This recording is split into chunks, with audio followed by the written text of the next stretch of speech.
before. She hardly needs any introduction, but this is Victoria Lim. She is with Walt Disney World. Her title is Managing Editor, but as she will explain, I'm sure, there's a lot more to that title than the name suggests. And I'm going to just let her tell you all about herself, because I've learned at lunch that she has a lot to tell you and a lot to share, and I think you're going to learn a lot, so enjoy. Thanks, Stephanie. Hello. Great. Oh, thanks. Let's hope that you guys will do the same thing when we're done here. How long do we have, Professor?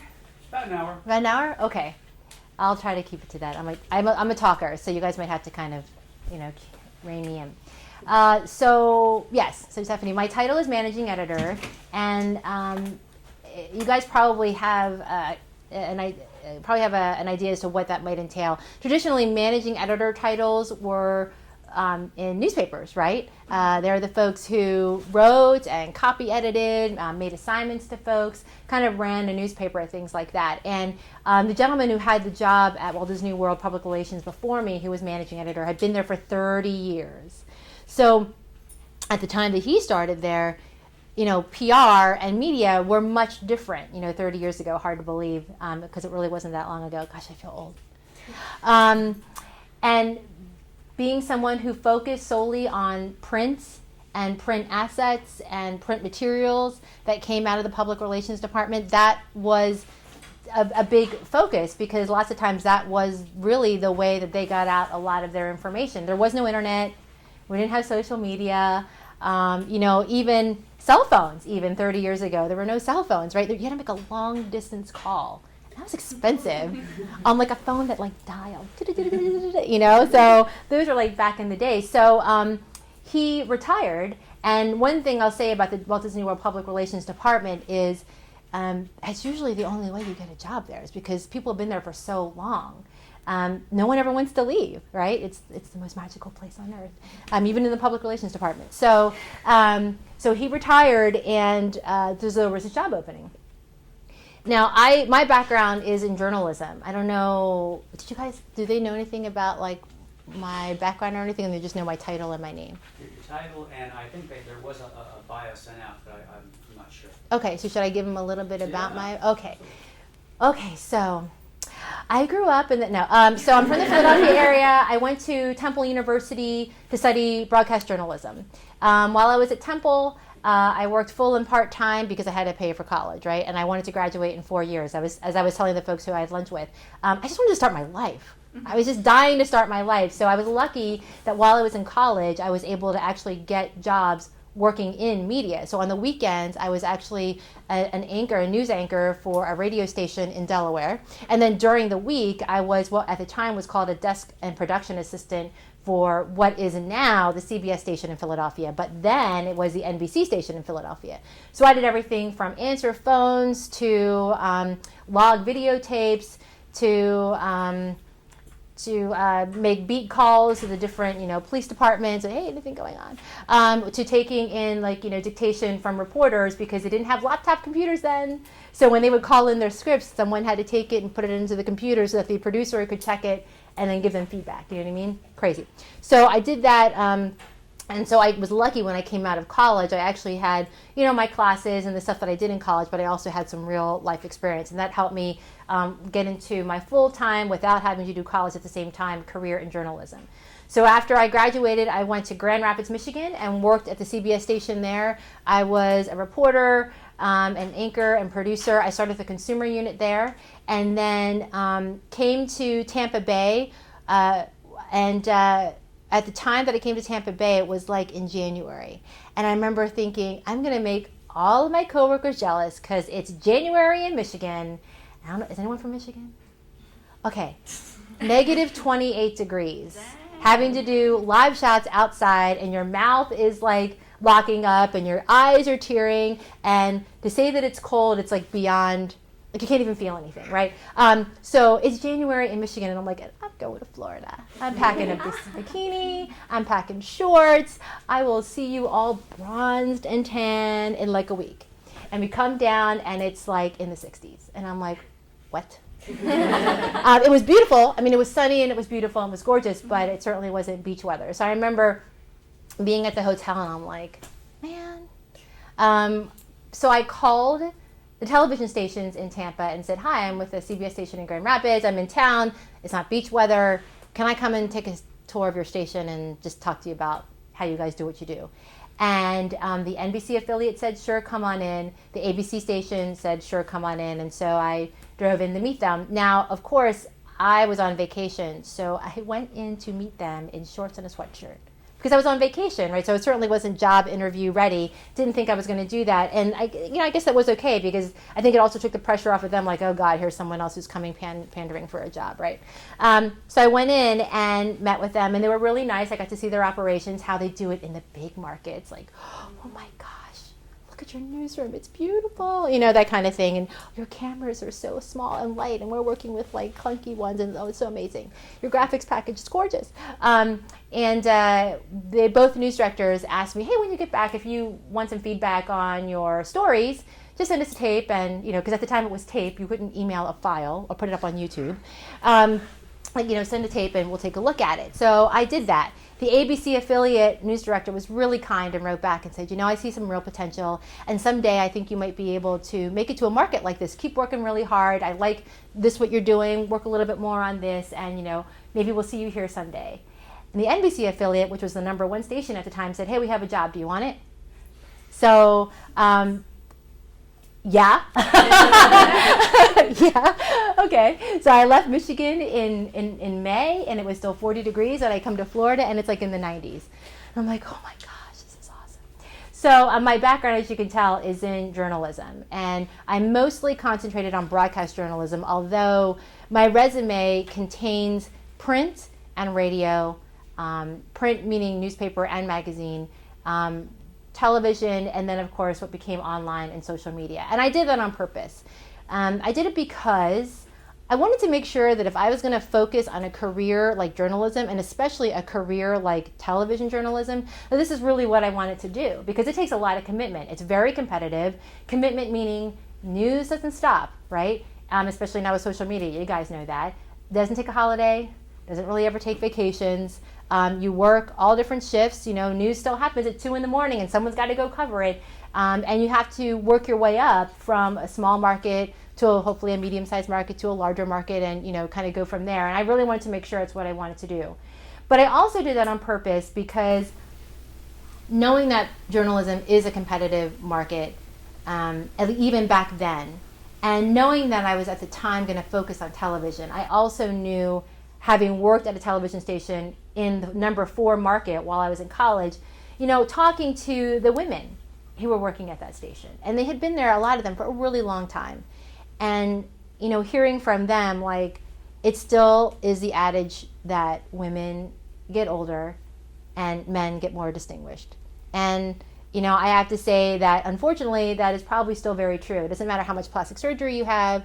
I don't care what kind of makeup you use, and especially if now in the era of HD, they see every line and dark circle, honey. So, you can't always cover all that up. And I just wanted to make sure that even if I couldn't be on camera for the rest of my life, that I could still be a journalist or in media or communications for as long as I wanted to be. I didn't want to be someone who was downsized or replaced because of my Q rating or anything like that, and then not have anything else to go to. Do you know what I mean? Mm-hmm. So I purposefully made the choice to try different kinds of storytelling. And I think it's definitely something that I really want to stress here. It's not just a matter of knowing how to write, which I also think is a huge, huge skill that you need to have in any kind of communications or media job you want. Whether it's a 10-second ad, it's a tweet, or it's a 4-minute script, you need to know how to write, and you need to know how to craft compelling stories. And compelling stories can be anything from, like I said, some 4-minute investigation to a photo. Even if it's just a photo that you grab off of your phone and put it up on Facebook.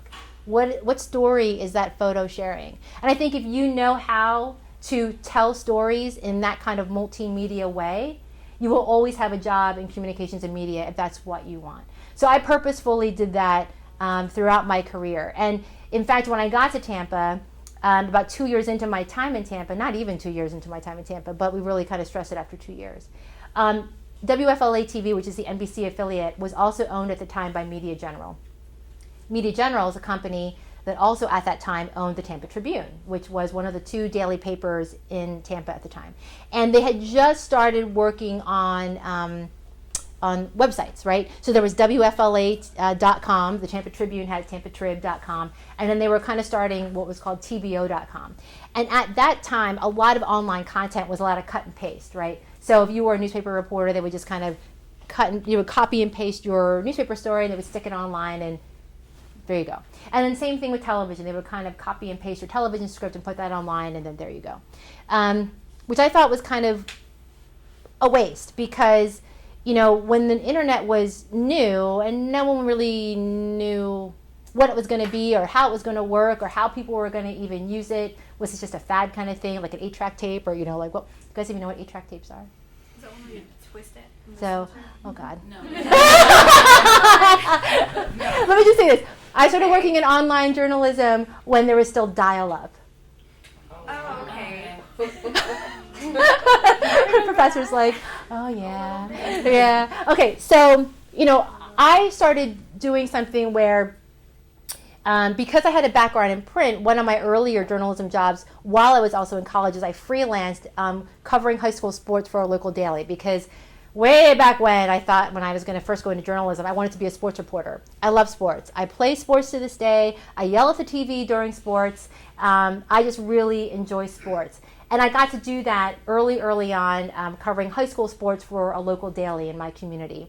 And, got paid like, $50 a story. And I thought, I was like, oh my God, that's amazing. I'm getting paid. Look at my byline. It's in a real newspaper. You can leave like, mark on your fingers. So it's like real, not just a Xerox piece of paper.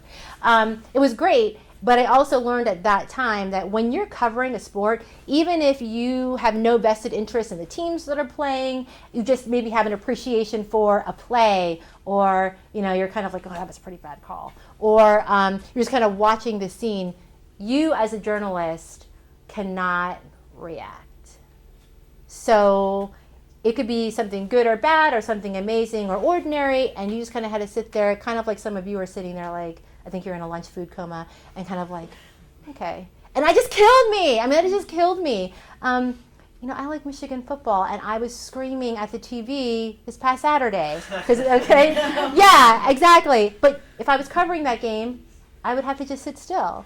I couldn't do it. So that's when I thought, I'm going to have to probably try news. And so I did. But because I had that background in print, my then news director in Tampa came to me and said, hey, we want to try something. You have an investigation coming up about this new website where people can sell stuff and other people bid on it, called eBay. And we were wondering if you would write a newspaper article for it for the business section. I'm like, okay, great. How much extra money am I going to get? He just laughed and patted me on the head and said, go see Bernie Cohn, the business editor. So that means I'm not getting paid extra? And he was just like, go see Bernie. So I went to see Bernie Cohn, who was the business editor at the time. We talked about the story, and I told him what my story was about. And he said, great, if you could do a print version of that, that would be wonderful. And I said, well, actually, there's another angle to the story that I'm not able to get into in television. Can I write about that? And we could still promote the television stories, but why would anyone watch my television story if they're reading the same story in the newspaper that comes out that morning? And he's like, I don't know. Okay, why don't you write the story and let's see how it goes. And it turns out that I wrote that story with a completely different angle. I promoted the stories that were airing that night on the television station. And because we had a website, I created a completely separate asset, which was a tip sheet. If you were going to buy or sell something on eBay, you could print this out and have it next to you on your computer so you could protect yourself. So that way, to me, it cross-promoted, but also it took advantage of the strengths of each medium, which were kind of, especially the internet, it was kind of still evolving at the time. And also, it gave people a reason to pick up the paper, to watch me on television, and then to log on to the website and pick up that tip sheet. And it worked. And that started what was then called Convergence. And then that led to what is now called multimedia. So I'm one of the first journalists in the country to have done that and continued doing that for the career that I had at WFLA. And I loved it, especially because my beat at the time was consumer investigations, personal finance, love, love, love, love, love that beat. But working on all three platforms in a newsroom and a collaborative newsroom environment that wasn't yet ready to be totally collaborative, because remember, the newspaper was kind of the television station's competitor, right? So there was a lot of like, well, whoa, whoa, whoa. If you're going to do that story for the paper, that paper comes out in the morning, we don't want you to scoop yourself for the television station that night. So how are we going to work that out? And it was like, you know what? That is above my pay grade. You manager folks can work on that, and I'm just going to work on my stories.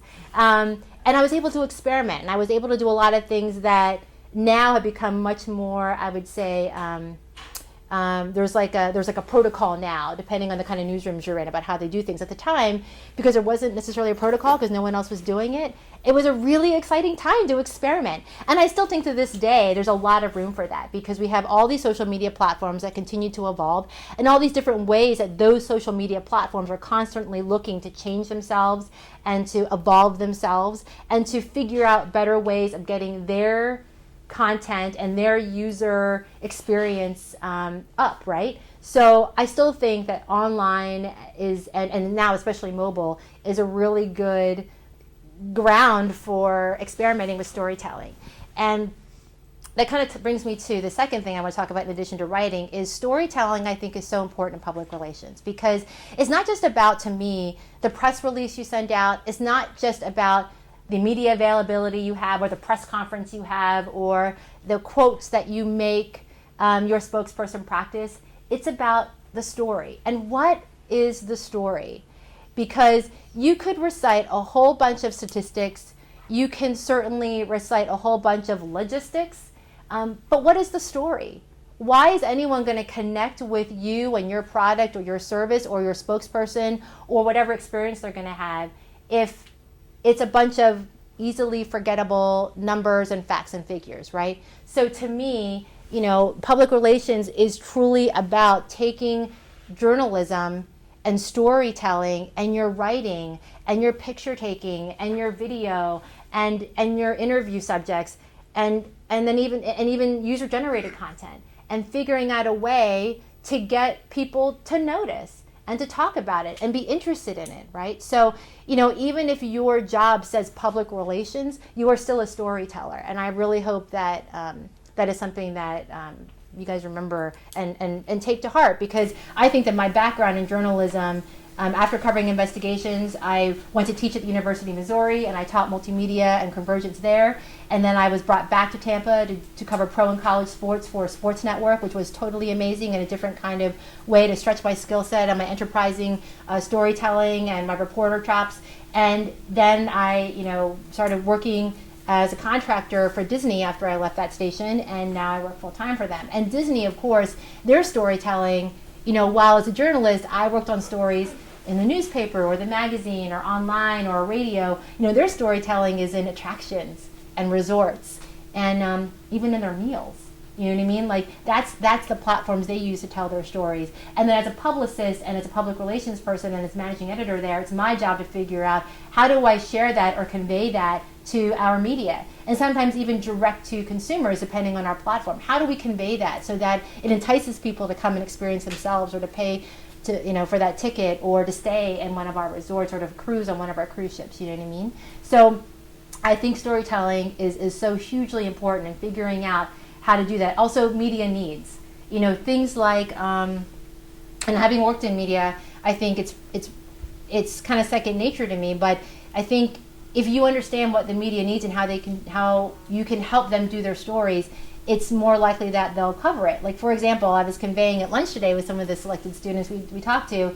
I remember when I was in Delaware as a reporter, we got this press release from a hospital saying that they had just opened up this new wing of this hospital that treated this one type of injury that no one else in the state had this facility. And this is why it was groundbreaking, and this is why it was going to be so different. And I'm thinking, that's incredible. We should let's go into a story on it. They were having an open house on like this one particular day and time. So great.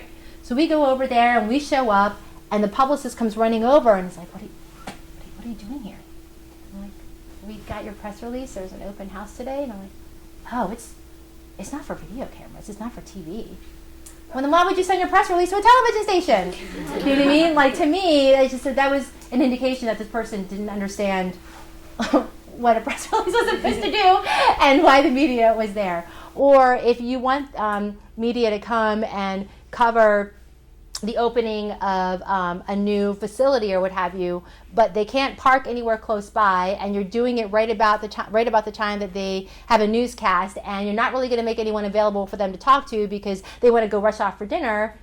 What is the likelihood that someone's going to come out, right? So you have to think about things like logistics. Where are they going to park? How far away is that cable run going to be? Or do they need to bring their backpacks? If it's a newspaper, are we going to have those folks talk to people before or after? Because they're probably going to get more in depth than a television reporter who only has time for 3 questions and then they got to run off and cut their package. What kind of B-roll are we going to provide? Are they going to be able to go into the hotel, or are we going to shoot that all ourselves and then provide it to them on what? Do they have to download it onto the computer? Or are we going to give them a flash drive that already has the B-roll on there? You know, those kinds of things you have to kind of think about. For folks who can't make it out, are we going to make those assets available on our news website? Because they're going to want to cover it even if they can't make it out there. So how are you going to do that? Who's going to get the approvals? Who's going to write the cut line? Those are all these different things that you kind of have to think about. You have to think about how the media works, what they want, when do they want it, how do they need it, what's the easiest way to get it to them, and hopefully that increases your chances of them covering your story. Do you know what I mean? Okay, so I probably talked way too much, and you probably want to ask me some questions. Yes? Is that true, Professor? Is that okay? Yeah, the way it's going to work is we have a nice little microphone here, which will be even better once the on switch is turned on. Okay. And it's on the screen. Screen is good. And so the way it works is when you want to ask a question, raise your hand, and then I can move the microphone back and forth. The microphone is just for the camera, so it's not going to project your voice beyond that. So who has the first question? First question. All right. Dr. Parmalee, can I just quickly mention something? Yeah. Your storytelling stopped me as I was walking by, because I thought you were talking about journalism. I am. As you were talking about journalism, you're talking about writing and storytelling. I see a number of my writing students in here. Yes. I hope you understand now why we're teaching you how to write in a journalistic style. Oh, so important. Oh, yes, absolutely. AP style, so important. Yes. Attention to nomenclature. Yes. Punctuation. Yes. AP style? AP style. Yeah. No? No? We do, yes. Oh, okay. We teach it, and sometimes students are not as happy about AP style as they should. Well, and you know, that's interesting because having come from broadcast, lots of times, you know, our scripts are conversational. So it's not AP style when, you know, you're talking about a script, but that also lends to, you know, kind of what I was talking about is how to tell a story across all these different platforms and what the needs are of the reporter and of the story. Yes. Okay, so my question is, what are the most satisfying aspects of your job? The most satisfying aspects of my job. When I see a great story. You know, right now, my job isn't to do the story myself, it's to help journalists do the story. But my job is to help them craft the story. And, you know, obviously, with any company or agency you work for, your clients or your company will want their key messages, their perspective, their information shared in a certain way, right? So when you see that happen, after you've worked so hard to make sure you've conveyed it properly, that you've given all the correct information and all the correct interview opportunities, the right assets to tell those stories if they can't get it themselves, and you see it come together, that's really exciting for me because it's almost like I did the story myself, and that was always pretty satisfying to see that. So that's really neat. I think that part is really neat. Plus, you know, Mickey's my boss. That's pretty cool. And the funny thing is, you know, having been an investigative journalist, it was kind of a challenge for me to think about going to the dark side, right? Because as a journalist, and especially as an investigative journalist in Florida, you know, there could have been an opportunity at some point in my career down there to do a story about Disney, an investigative story about Disney. I never did. But, you know, when you think about that, and I think, oh gosh, like what if I want to go back to journalism and now I've become, you know, this spokesperson for this big company, and like maybe I've like tainted myself now, and, you know, that kind of thing. And, you know, I'm really glad that I took the chance to have this kind of experience, because I also feel like not only am I expanding my own storytelling experiences, but I'm also learning about other things that I wouldn't have learned had I just stayed in journalism, like project management and strategic messaging and digital marketing. And content development and branded content, things like that, that I wouldn't have gotten a chance to probably do or experience had I just stayed a reporter. So that part's really cool, that I still continue to learn every day. Yeah. Thank you. Yeah. Thanks for coming. Hello. Hi, Miss Trouble. You see that actually. I do see that. My name is Crystal, and my question for you is, what is the greatest strength or most important thing that you learned in college that to this day is still helpful to you? The greatest thing that multitasking, adjusting to rolling deadlines. Especially because especially when you're a student, right? You're not just taking one class, right? So you have all these classes and you have all these deadlines for whether it's reading chapters or getting assignments done or studying for a test or what have you. But now, when I moved into journalism, and especially as media evolved, there were rolling deadlines. It wasn't just a matter of, oh, don't forget to make sure that your story is done for the 5 o'clock news. It was like, make sure your story is done for the 5, 5:30, 6, and 11, and leave something for the morning. And then also now I'm doing something for print, so I got to make sure that I make my deadline before 7 o'clock so the editor can look at it. And then online can happen as soon as I hit enter. And now there's social media, and you have to make sure that you can manage to do that while getting everything else done and checked and approved. And then even now with public relations, we work on more than one project at a time. And everything has, multiple deadlines, and you're answering to a bunch of different people. It's not just my bosses within the public relations department, but I also work with a lot of partners, park operations, brand, strategy, marketing, digital marketing, the corporate level folks, maybe food and beverage, entertainment, those kinds of things. So meeting their deadlines as well, kind of understanding what their needs are, what information I still need, and kind of keeping track of that. So I would say probably multitasking and being flexible in terms of keeping up with rolling deadlines is probably the biggest help to me that I learned in college and still today use. One thing I will say that I kick myself that I didn't have the foresight to do when I was in high school.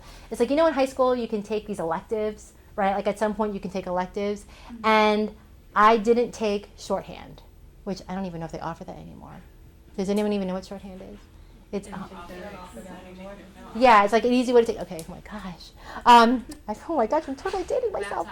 Oh, that's right. Like we had these things called computers, right? So, but I knew when I was in high school I wanted to be a journalist, and at the time I thought I was going to be, like I said, a print journalist who covered sports.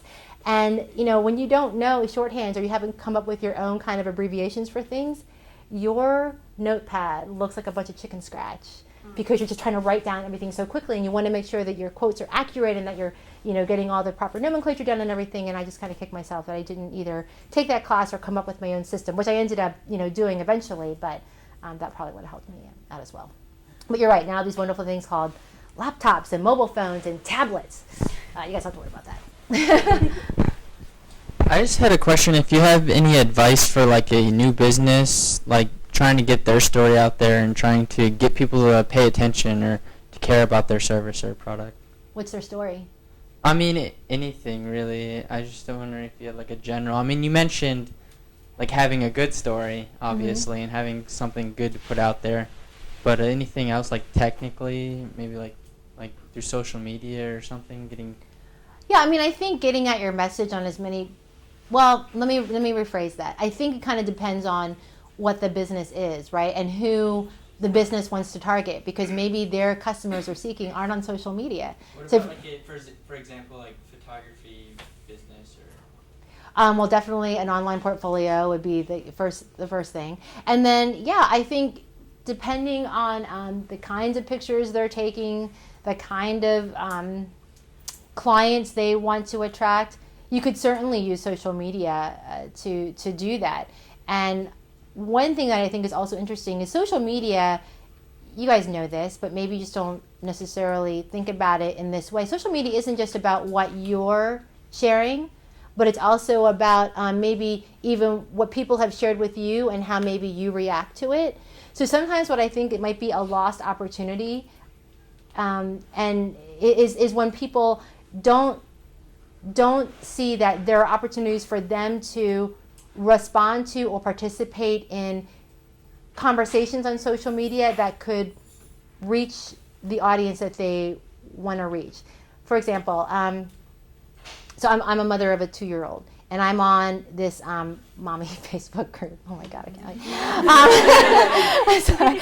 But interestingly enough, the mommy Facebook group, we talk about a lot of things like, hey, what do you recommend for local pumpkin patches for a 2-year-old? Or does anyone know what's going on downtown this weekend with the art festival? Will they have a finger painting class? Something like that.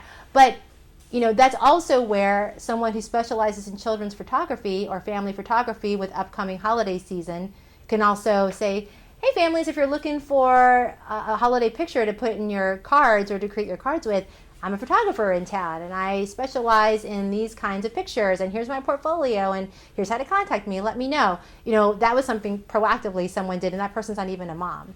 Do you know what I mean? So they kind of saw the conversation and saw kind of what people were asking for and thought, oh, I'll bet you these folks are someone who might need that kind of service. Does that make sense? Yeah. So, but you probably already, I don't know if you were thinking about that kind of strategy, but that's something that I think can help. And then I also think just looking at what's trending and what are the conversations out there, and how, if at all, does that pertain to whatever service or product that company provides. And it might just be inspirational or aspirational, like it's just something that's kind of like, oh, that's funny, kind of good to know.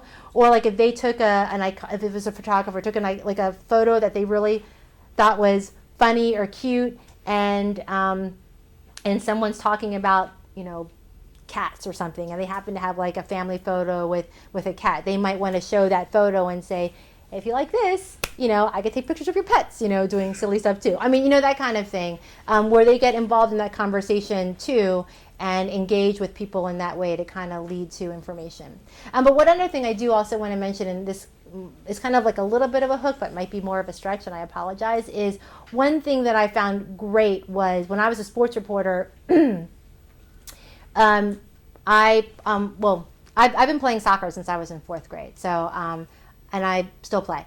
And when I was working as a sports reporter in Tampa, there was a person who played in one of the same leagues that I played in, and he volunteered for like this nonprofit that helps new immigrant families coming to the St. Pete, Tampa area to kind of acclimate to life and kind of just find a place to live, get a job, figure out where Publix is. What is Publix? Maybe they don't know what Publix is, that kind of thing.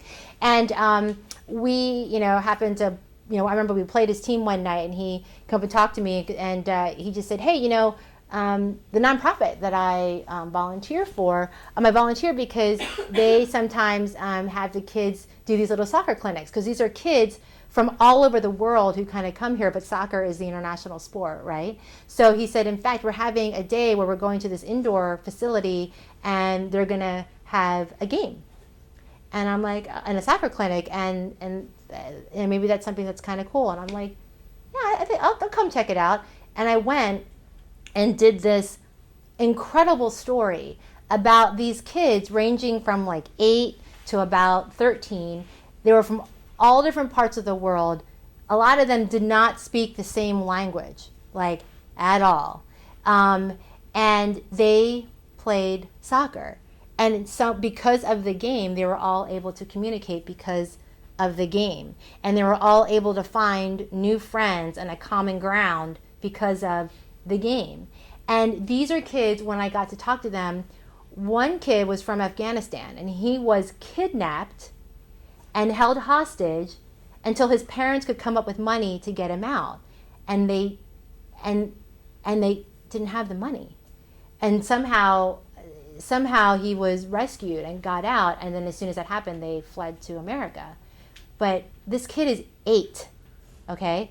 There was another kid from Cuba, and his family he didn't want to get into the particulars of his story about how they were able to get to America, but off the record, I found out, and it was quite a harrowing experience. And it was just incredible to hear stories like that from these children. But you see them on this like indoor soccer field, and they can't talk to each other, but they are just having just such an incredible time through this sport.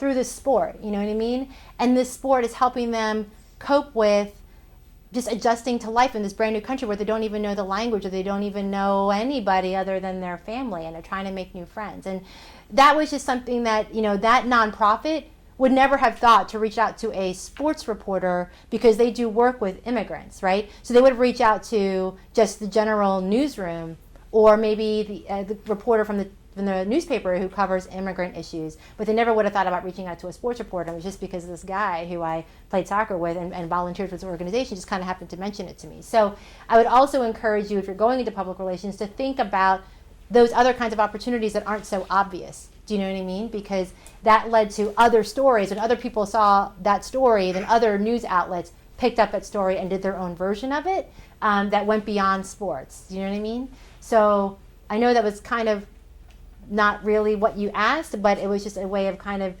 getting your story out there in what you might think is unconventional ways. You know what I mean? Mm-hmm. Okay, sorry. I think, Ms. Trouble, you have a microphone? I do. Okay, You were no speaking problem. of social media. Yes. And just in a few short years, it has completely changed the way we do everything, and including in the media aspect. Do you think that social media will get to a point where it is, I don't want to say eliminating, but eliminating certain jobs in the media field? And do you think that it will get to a point where news is broadcast from social media? Well, they already have that right now with Periscope and Meerkat, right? I mean, like solely, like where the CBSs of the world will revert to just like, You know, Twitter. It's really sad as a journalist, former journalist, and a journalist at heart, to see kind of just how the industry without social media has just kind of gone through all of these changes. So many, I think I last saw like 30,000 jobs have been lost since like 2008 in traditional legacy media, because of all these new ways that people can get their information. Yes, It includes social media, but I also think that obviously new and different kinds of jobs within communications have been created. I still think that if you work in social media, you still need fact checking. You still need someone to make sure you're spelling something right. Now, having said all that, I think social media has also made it easier to make mistakes, and also easier to kind of say oops, and easier for those kinds of mistakes to be forgotten, because the news cycle and the social media trends kind of go so quickly, which I think is also kind of a bad thing. But anyway, I don't know if I ever see a time where we won't need some of the traditional media news jobs that we have now, because I think you'll still need good storytelling. You'll still need someone to kind of make some kind of editorial judgments about what's covered and what's not, or how it's covered. I think that everyone becomes a journalist if you have a phone now or a social media account. I mean, you could witness something just like this TV station down the road, and you could still send out your information on Facebook or Twitter or whatever, and if people follow you, they might pick you up, and that might spread. You know what I'm saying? But I don't know if I'll ever. I don't really anticipate ever seeing like the networks going only on Facebook. It would be you know, cheaper. or it would be cheaper. But I still think that people watch television. People still do. That's why the debates are still broadcast on television, and people tuned in to watch television. The State of the Union, people still watch television to watch the State of the Union. And so, I think when there's big stories, when there's breaking news, I'm trying to think, when there's breaking news, I think people still tune in to television, and they might also have their devices next to them and checking Twitter and checking Facebook to see. But I still think people will still tune into television to get news. How much, how often, I don't know. But I think it'll be in concert with the other kinds of content that's available online and through social media. That's what I think. Or maybe I'm just being hopeful and idealistic. I don't know. I think it's important to know about that stuff, though. Yeah, definitely. I know you mentioned how like the guy. Yeah, I don't even. Hey, hi. Hi. Okay, so like I know you mentioned how like the guy before you, like the job that you're in, like he retired. Mhm. But how did you get in contact with Disney? Did you like know someone? Oh. Did they contact you? Oh gosh. Okay. Yeah. So, wow. So, like I said, I was covering pro and college sports for Tampa Bay, and I had to go to the ESPN Wide World of Sports complex, which is on Walt Disney World property, to cover a story. And it turns out the gentleman who is the PR director for Disney Sports covered the NFL for what is now the Tampa Bay Times, used to be the St. Pete Times, like many, many moons ago. And he did that while I was still working in Tampa on TV, and I was doing investigations at the time, but there were times when I would help out the sports department at my old station, and we met when I had to run into the Buccaneers locker room to get a couple sound bites, and he was there and recognized me from the TV station. His first question to me was, "Are you investigating somebody?" Because, like, why would I walk into the locker room? Like, no, I'm just helping out our sports department. I need to see this person. Like, oh, the locker room's over there. Okay. So that's how we kind of first met. And then years and years later, I'm working for Bright House Sports Network, and I have to go to ESPN Wide World of Sports, and who is the sports director but Daryl. And so I work with him on that kind of story, and then he starts pitching me stories and, that kind of thing. And then when I decided to leave Bright House Sports Network, his old paper did a story about the fact that I was leaving. And he contacted me right away and was like, "Hey, Lim, everything okay? What's going on?" And I'm like, no, it's cool. I'm going to go back to freelancing. And he said, "Oh, great. We need someone to help us out. Would you be interested in doing video stories for us? Because we need someone to help us with our with our assets." And I'm like, "Sure, great." So I started working for him, and Disney became one of my clients. And around that same time period, I was at a journalism conference, and I did this workshop on multimedia storytelling.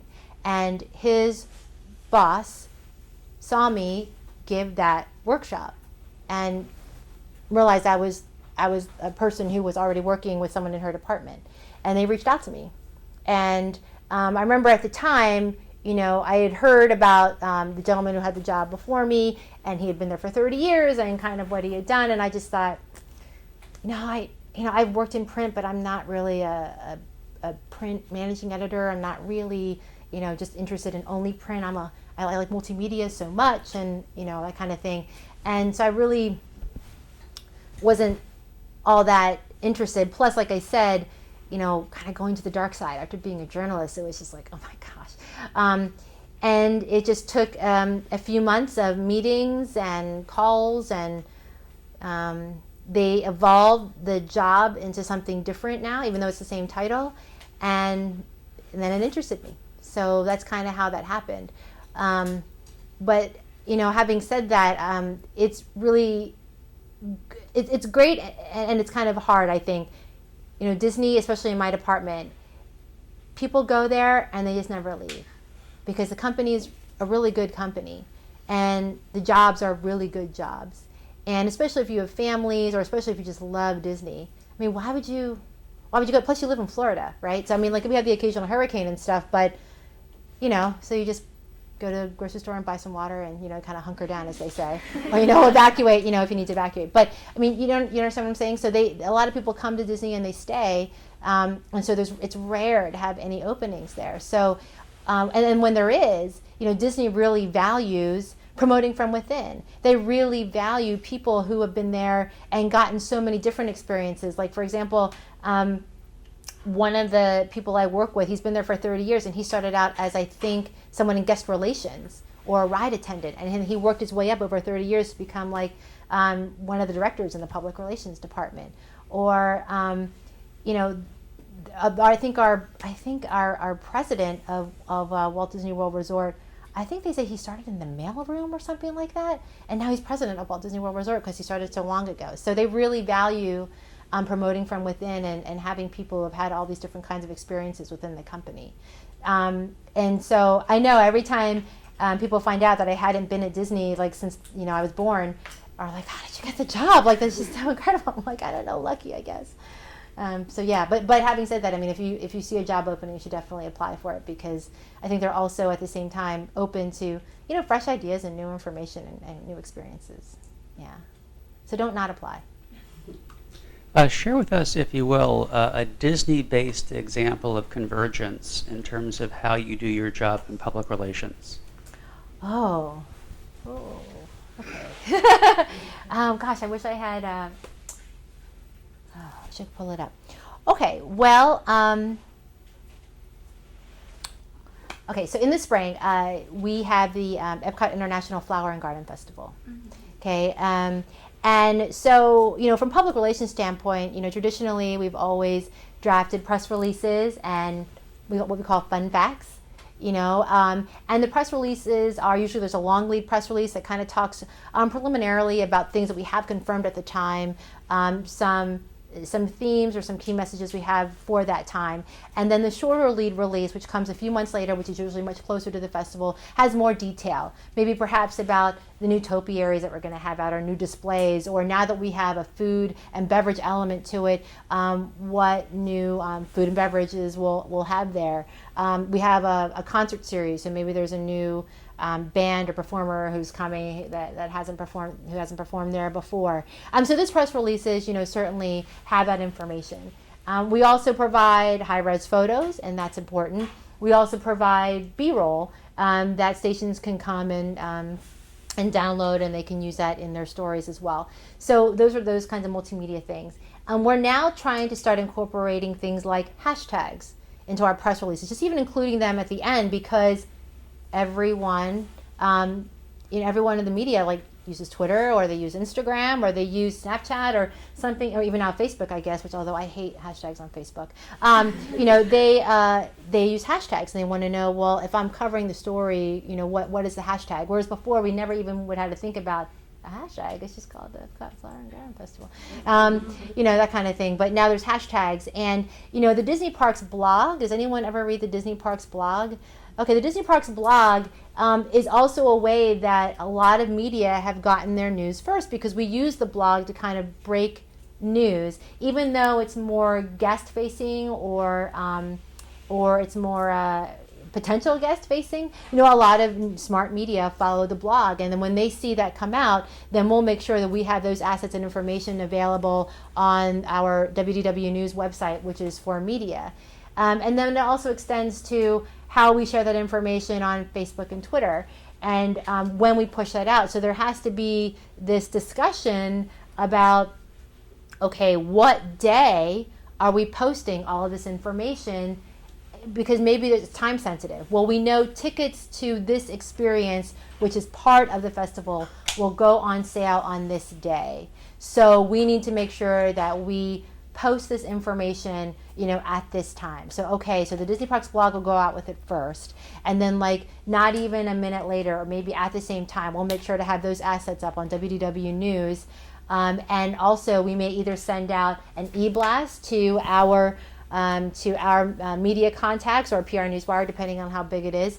And our e-blasts and our names that we get are cultivated over time by the relationships that we've cultivated with media or people we know who cover it. But also we use tools like Cision to kind of help us find publications or media outlets or reporters we might want to reach out to who we haven't reached out to yet. And then what we also do with the Disney Parks blog is, in addition to just doing announcements like that, we'll also do stories. And by stories, I mean so one of the first posts that might go out might be something like, hey, we just found out the new Epcot International Flower and Garden Festival is going to, for the first time, have Anna and Elsa in topiary form, and they're going to be in this grand scenery right at World Showcase Plaza, where it looks like they're going into spring and into winter, and Elsa will do her little icy frozen power things, and that kind of stuff. So the press release, or the blog rather, will kind of have those details, but then we'll also look for stories like, did you know that there were 2 interns responsible for the form of Anna and Elsa?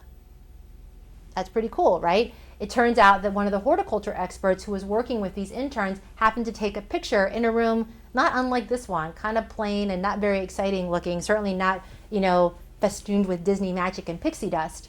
But it shows these interns posing because they needed to have someone pose to make the form from which they build the topiaries. And so you have that kind of behind the scenes photo and story, and you get to talk to these two interns who are complete frozen freaks, and then they find out as part of their internship that they get to be the pose models for what became the Anna and Elsa topiaries that were the centerpiece of the Epcot International Flower and Garden Festival. And it started with these interns posing in a room like this. That's a story, right? So we put that out on the blog, and we also had photos, and we also had their story. And then if for some reason a local paper or some journalists from their hometowns or from their college towns wanted to do that story, they could certainly contact the public relations department, and we could help facilitate something like that. So that's where I think all of those different elements of storytelling and using multimedia and thinking about what not only our media want, but also what our guests or potential guests want to know, and keeping that coverage and momentum going for 75 days. It's kind of part of all of that effort. Does that make sense, sort of? Now, also, having said that, because we know that a lot of newsrooms are doing a lot more with less, there are lots of times when we in the public relations department not only write press releases, but we will write stories. Journalists will write stories. And there have been times when my entire story has just been copy and pasted and published in very notable media outlets. As a former journalist, I cringe on that, but as a publicist, I'm like, yes, that's so awesome, because I didn't change a word of anything. And so that's really wonderful, because all the information that I wanted to get out is exactly where I wanted it to be, exactly how I wanted it to be, including the photos that we got, and that's lovely. So that's why it's also important to be a good storyteller or a good writer, because obviously if your story is good enough and it's a good story, media outlets will not only pick up on that, but they may also just use it as one of their own. And that can also get into ethics too, but that's a whole other conversation, right? Other questions?